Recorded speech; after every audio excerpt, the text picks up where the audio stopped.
So drawing Bohr models, we find that in the solar system model of the atom, we have a nucleus, we have the number of electrons going in the first ring is 2, the number of electrons in the second ring is 8, and the number of electrons in the third ring is also 8. So let's apply those rules here now. And let's draw the Bohr model.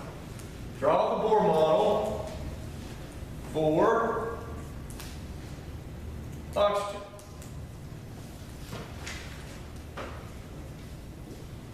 Bohr model for oxygen. First thing you need to do is what? We got to know how many protons, neutrons, and electrons for an atom of oxygen. Here, I have two numbers, 8 and 16. You see those numbers? 8 and 16 for oxygen. So I'll come back and say, oxygen has how many protons? 8. Good. We have 8 protons for oxygen. How many electrons? 8. How many neutrons? 16 minus 8 gives me 8 neutrons. Okay, so what goes into the nucleus? A P8 and an N8. So first step, calculate subatomic particles. Second step, put protons and neutrons into the nucleus. Third step, add in your electrons according to my rules. So how many electrons go in the first ring? 2.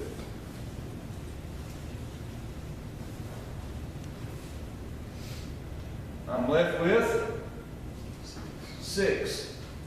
How many electrons can go into the second ring?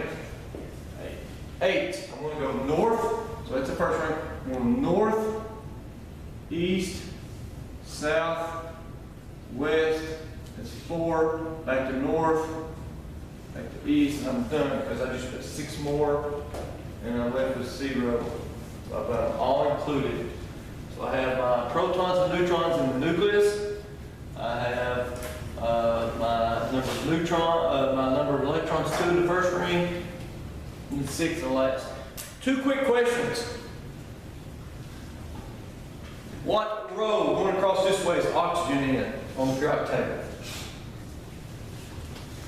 Oxygen is in the second row. Oxygen is in the second row. Right? How many rings do we occupy with electrons? 1 and 2. Row 2, 2 rings.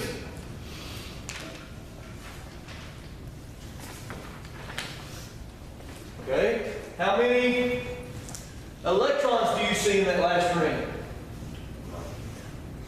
6. What column is oxygen in? 16 or 6A? We have group number and last ring electrons.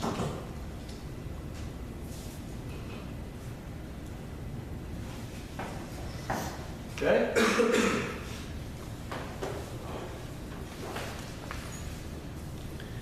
Drawing Bohr models.